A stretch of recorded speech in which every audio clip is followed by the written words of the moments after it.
Hello, dear fans, friends, and subscribers.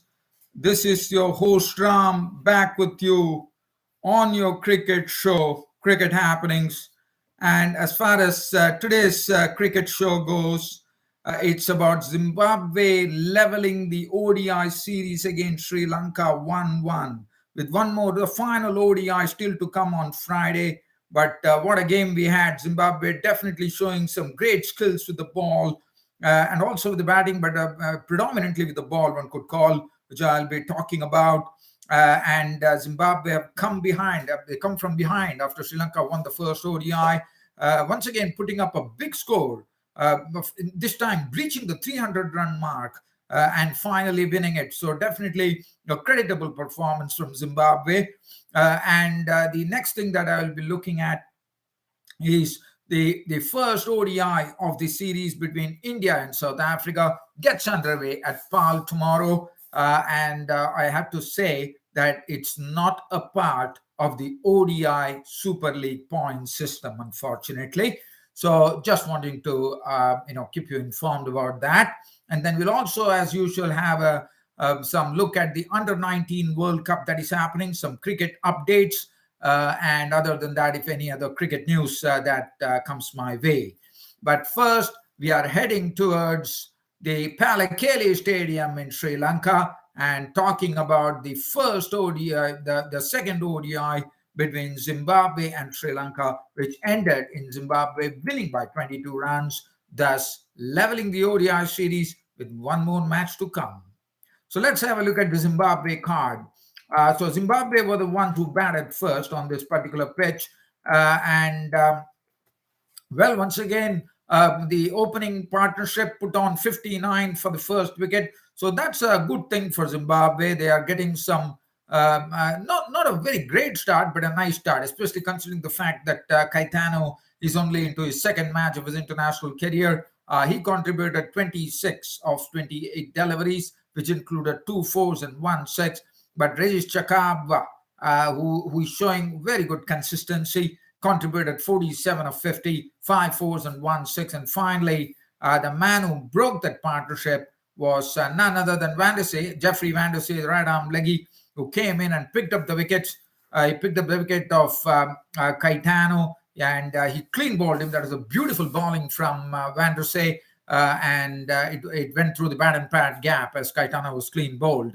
And Regis Chakabva taking the bait, one could call, as he went outside the crease trying to cover drive, and he was stumped by Kushal Mendes behind the stumps, and Sean Williams. And these are the 2 wickets that Van der Sey took. And after that, we had a brief partnership between the captain, Craig Irvine. At the other end, it was Sean Williams, who made a century in the last match. And both really stitched together a good partnership. They slowly took the innings along at some steady pace, one could call. 106 runs were added in the next 17 overs. So definitely they had also upped up the ante as well. And both Craig Irvine and Sean Williams are doing a good job of getting the scoreboard moving. And they have taken the score to 196, which really was setting the tone for a big total from Zimbabwe, which eventually did come. The contribution being Sean Williams contributing 48 of 56, 3 fours. He was a victim of Van der Sey. Van der Sey picking up 3 wickets there. And then Craig Irvine, his contribution was 91 of 98 deliveries, which included 10 fours. So, and Wesley Madivere is a very talented bloke, but, his consistency is something which is really lacking for this bloke. But he has nice talent. But he was bowled with Karunaratne for just 1 run. And it was only because of Sikandar Raza, with all his experience, making 56 of 46, 4 fours and 1 6, and taking the score past the 300 mark. He was the last man to go, 302 for 8. Ryan Bull run out for 19 of 15, 2 boundaries there. Masakadza not, and Blessing Muzrabani was also not out. 302 for 8. Definitely, as I said, in the previous match, they made 296, and this time they breached the 300 runs mark. And not by much, but definitely psychologically they were really in front. The bowling, Nuwan Pradeep was the one who got the maximum tap from the Zimbabwean batsman. Nuwan Pradeep went for 74 runs, and that is not good bowling at all, especially considering that Nuwan Pradeep is a very experienced bowler for Sri Lanka. 2 for 74 really is not good bowling. Chamira, 9 overs, none for 47. Dasun Chanaka bowled 2 overs for 14. Jeffrey Van der Sey, definitely the pick of the bowlers. 3 for 51 for Jeffrey Van der Sey. The leggy Mahesh Theekshana, 1 for 49. I was very happy to see the way the Zimbabwean batting actually dealt with the bowling of Mahesh Theekshana, who's an unorthodox bowler, as we know. Chamika Karnaratne, 1 for 24. Kamindu Mendis, none for 19 of 2. And Charita Slanka bowled 2 overs in which he gave away 15 runs. Now, it was the turn of the Sri Lankans to chase a total of 303, definitely within their grasp, no doubt about it. But what was good about it, considering the previous game where Zimbabweans bowled in the power play overs, it was a nice little spell from the Pacers. Blessing Muzrabani with all his experience in the English county circuit, Tendai Chatara too, and Richard Nagarava. So basically, definitely the rot was started by Tendai Chatara and Blessing Muzramani, especially considering that you're chasing in excess of 300 runs. You definitely need a good start, but that was not to be. Look at the bowling. The bowling was absolutely up to the mark. They were not giving the batsmen any freebies. They kept the runs to a minimum. You could see they were 31 for 3 in the 8th over. So not only were they keeping the flow of runs down, but also picking up the wickets, also bowling in very good areas to force the batsmen to make mistakes. So if you look at the bowling there, the first wicket to go was Kushal Mendis. It was bowled by Chatara. Chatara was getting the ball to move away from him. And this one, he pushed it in. And it went, and Kushal Mendis, trying to get for the booming drive that he does, was beaten all ends up, and his stumps were gone. Bowled by Chatara for 7 of 9 deliveries with 1 boundary. The next to go was Pathum Nissanka. He was gone for 16 of 24, 3 boundaries in that. And he was, again, a very good bowling from Blessing Muzrabani here. Getting the ball on that corridor and getting the ball to move away. And Nissanka pushing at the delivery was a goner. Kotchakab bowled Muzrabani, 16 of 24, 3 boundaries. And then the next batsman to follow was the experienced Dinesh Chandimal. Again, Muzrabani getting a ball to seam away from Chandimal. And Chandimal attempting the drive is gone, takes the edge. Raza at first snaps it, and it's all over for Dinesh Chandimal for 2. And the Sri Lankans, chasing 303, were in deep trouble at 31 for 3 after 7.5 overs. After that, Charita Slanka came in, and Charita Slanka decided that he's not the one who's going to really play second fiddle. He's he's someone who kept on attacking. At the other end, they had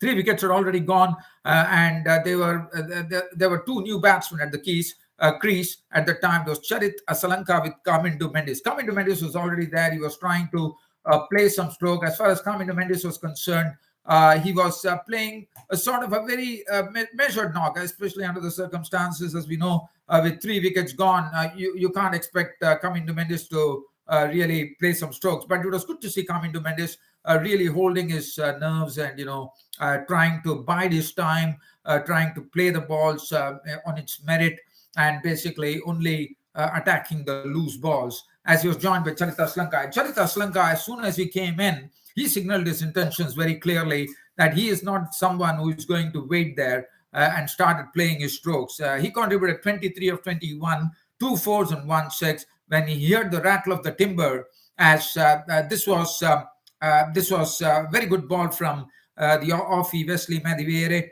He pitches it on the off stump, and he drew Charita Slanka onto the front foot, and the ball just went past the outside edge, clipped the top of the stumps, and what a wonderful dismissal for the right arm offie Wesley Madivere. And again, Sri Lankans went into deeper trouble at 63 for 4, and that was the 15th over. Kamindu Mendis was there at the crease. He was joined in by none other than the Sri Lankan skipper, Dasun Shanaka, who came out and then started a very good partnership. Dasun Shanaka, along with Kamindu Mendes, forged a very, very good partnership. It's a big partnership at that, which definitely allowed the Sri Lankans to really challenge the Zimbabwean total. They made 100, they already have 117 runs were added to the good. Anderson Shanaka, as you know, he's a very clean hitter of the ball. He hit some nice sixes. He started off in an aggressive fashion, hitting some nice sixes of the bowling of Wesley Madivere by dancing down the wicket. And he also creamed a beautiful boundary through the cover region. At the other end, as I said, Kaminda Mendes was more restrained, and most of the scoring was done by Dasun Shanaka. But Kaminda Mendes was definitely contributing. But Kaminda Mendes was a victim of another good bowler today, Richard Nagarava. Now, Richard Nagarava, we saw he did a good job in the previous match too, and he continued his good run as he came in and picked up an important wicket there, because Kaminda Mendes was really getting into his groove at that particular time.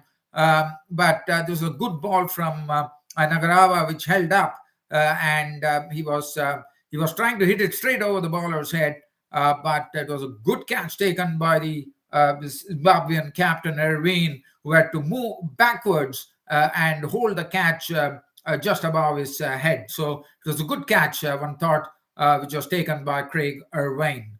So now the score read 181 for 5. So definitely there was a lot of relief for Sri Lanka, because the hard work was done, and 181 for 5.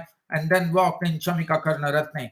Chamika Karunaratne joined Dasun Shanaka, and Dasun Shanaka both were trying to, the bowling was very good from Zimbabwe, I thought, and they really started, putting a sort of a choke on the Sri Lankan batsman Dasun Shanaka and Chamika Karunaratne. Could not really get the ball away as they would have definitely liked to, as the run rate got spiraled on from 7 to 8 to 9, and finally it was 10 runs, and that was the time Dasun Shanaka was a victim, but not before he got his maiden ODI century. We all know that Dasun Shanaka is someone who has played a lot of knocks for Zimbabwe, but he has never really gone on to a very, very big one. And here comes his highest score in Test cricket, and also his maiden ODI century. And what a way to get to that century by coming on twinkling feet and lofting I think it was, if I am not wrong, it was the Wellington Masakadza, the spinner, who was left arm spinner, was lofted on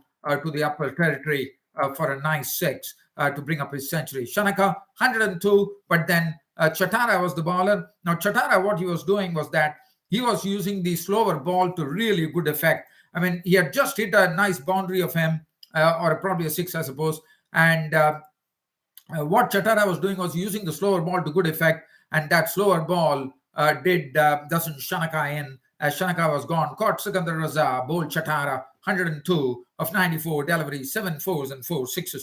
After that, it was really tough going. Chamika Karunaratne, and this was the pair that Zimbabwe had to break, because they knew for a fact that once they break this pair, and especially getting Dasun Shanaka's wicket was a big, big bonus for them. Chamika Karunaratne was still there, but not as threatening as Dasun Shanaka would have been.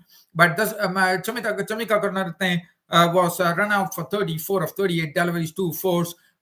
And then it was not much of a problem for Zimbabwe, even though one looked like these Sri Lankans could still go and actually win this match. But then the bowling was very good. Chatara was very sharp. As I said, he was using the slow ball to good effect. And that's what he precisely did. Musrabani came in, picked up the wicket of Jeffrey Vandersay. Chamira fell to Chatara.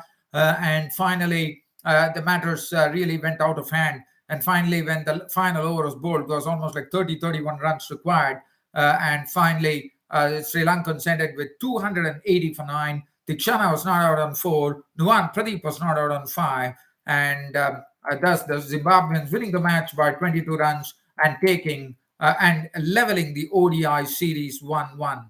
And also very good bowling from the Zimbabweans. And that is what really made Sri Lanka struggle. Tenda Chatara using the slow ball to good effect. 10 overs, 1 minute, 52 runs and 3 wickets. Blessing Mazumani bowling the ball on a very, very good length. 10 overs, no more than 56 runs and 3 wickets. Richard Nagarava was very impressive. 10 overs, 1 minute, 41 runs and 1 wicket. Wesley Madhivare, 4 overs, 1 for 30. Did his job, got an important wicket of Asit Charita Sri Lanka. Wellington Masakadja also did a good job bowling 8 overs for 34 without a wicket. Sean Williams, 6 overs, Clatton for 48 was a bit costly. Ryan Burl bowled 2 overs for 14. Man of the match going to Craig Irvine as the final ODI on Friday, which will decide as to who will actually win the ODI series. For Sri Lanka, yes, they definitely will be hoping that they could do well in the final ODI. Zimbabwe, I think full credit to them. Their bowlers used the slower ball to good effect. They bowled in good areas in the opening start. They picked up some vital wickets at vital times, and finally the victory was theirs. And truly deserved the leveling of the ODI series, as I said, the final ODI coming up. Now, without wasting any time, I will jump on to the South Africa versus India, the first ODI coming up, a brief preview there of the first ODI, which is coming up between South Africa and India. India has a new captain. It's KL Rahul. KL Rahul is leading the Indian team. So it's going to be a different ball game from the test matches after losing to South Africa. India would definitely love to improve their record. But as I told you, this is not a part of the Super League. That's what I've told. It does not form a part of the World Cup Super League. So points are not at stake at all. So probably one can say that the players can play with refreshing freedom here. KL Rahul will captain the side. And Shikhar Dhawan. Now, Shikhar Dhawan, let's keep an eye on Shikhar Dhawan. Yes, one understands he didn't make to the T20 World Cup. And also in the Vijay Hazare Trophy that he was playing, Shikhar Dhawan could not get much runs. So he did not score much runs at all. And despite that, he's still in the ODI mix. I'm very happy to see him. I wish that Shikhar Dhawan gets into some good form. But one has to wait and watch. But so KL Rahul will open with Shikhar Dhawan. Virat Kohli for the first time will be playing as a player and not as a captain in many years. And I'm sure we are going to see Virat Kohli come up with lots of runs. And the reason I say that, because his pressure is totally removed. Because as you know, as an Indian captain, the pressure will be right on Rahul, according to me. But Virat Kohli will be feeling so relieved that he can really play with immense freedom now. Surya Kumar Yadav, another wonderful player to watch, and I think this will be a nice setup for him in South Africa. I think on bouncy pitches in South Africa, I think Surya Kumar Yadav would love it. He likes to stroke the ball to all corners of the field. Rishabh Pant, the wicketkeeper, we all know about Rishabh Pant, what he can do with the bat. And Venkatesh Iyer will be making his ODI debut. That is going to be very interesting. Venkatesh Iyer has been making a lot of sounds, and Venkatesh Iyer finally makes the cut. He will be making his ODI debut. That will be wonderful to see. No, sorry, I probably lost it here. He didn't play against New Zealand back home. I'm sorry. So Venkatesh Iyer will still be there, but Venkatesh Iyer will be getting into his probably third or fourth ODI, I suppose. That'll be interesting to see as to how he shapes up on South African pitches. Deepak Chahar, a very valuable member of the team. Shardul Thakur or Bhuvneshwar Kumar, that would be a toss-up, I reckon. And also, as KL Rahul mentioned, that since there are going to be short boundaries, and also in PAL, another thing is that the spinners will definitely come into the equation with short boundaries. No, I wouldn't know what's the reason, but KL Rahul has hinted that the pitch might turn, probably being slow and flat. And he said that Ravichandran Ashwin, also another thing that fans want us to remember is that Ravichandran Ashwin has not played a single ODI since 2017. So this will be something very new for him. After 2017, it's almost a gap of 4 years or 5 years that he has not played in any ODIs for India. And when he's going to see him in bowling in tandem with probably Yuzvendra Chahal, the spinner who actually missed the T20 World Cup. Yuzvendra Chahal, keep an eye on him. I'm sure on bouncy pitches, I believe Ashwin and Yuzvendra Chahal definitely be very, very effective. And Jasprit Bumrah, we all know about Jasprit Bumrah, nothing to talk about. And also, looking at the South African squad, they have more knowledge of the. Quinton de Kock is back. As you know, he has not retired from white ball cricket. So Quinton de Kock will open with Janeman Mallon, who is the upcoming talent from South Africa. Really likes to play strokes. Temba Bavuma. And then we have Aiden Markram. Aiden Markram is a classy player. I mean, when he strokes the ball, he really strikes it beautifully. Rassie van der Dussen, David Miller, they're all one-day specialists, according to me. David Miller, we know how he can taunt the ball when the time comes. And then they have some good all-rounders in the mix as well. Dwayne Pretorius, Andrew Feliquayo, Marco Jansen. It will be interesting to see Marco Jansen getting into the ODI mode. He was very impressive in the, and as I said, he was the South African who had the maximum wickets on in 3 matches on debuting in the series. So that really says it all. And Marco Jansen would be closely watched because he will be bringing his batting and bowling into the mix, and that'll be interesting. So as I said, they're packed with all-rounders, let me tell you that. And then they have the bowling of Lungi Giri. Tabrai Shamsi is always a big threat because, as you know, he's a much improved bowler, and it will be very interesting to see how India tackle Tabrai Shamsi.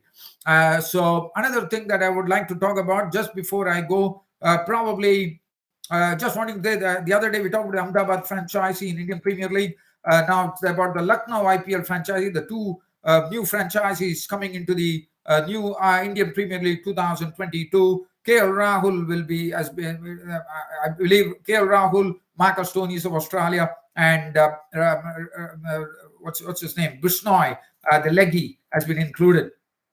Other than that, I'm just going to give you some under-19 cricket updates. And Mohammad Hasnain, the Pakistani young pace bowler, has been called in the Big Bash League to undergo test on his bowling action, as there is a possibility that he's throwing the ball. ICC Under-19 World Cup updates coming up.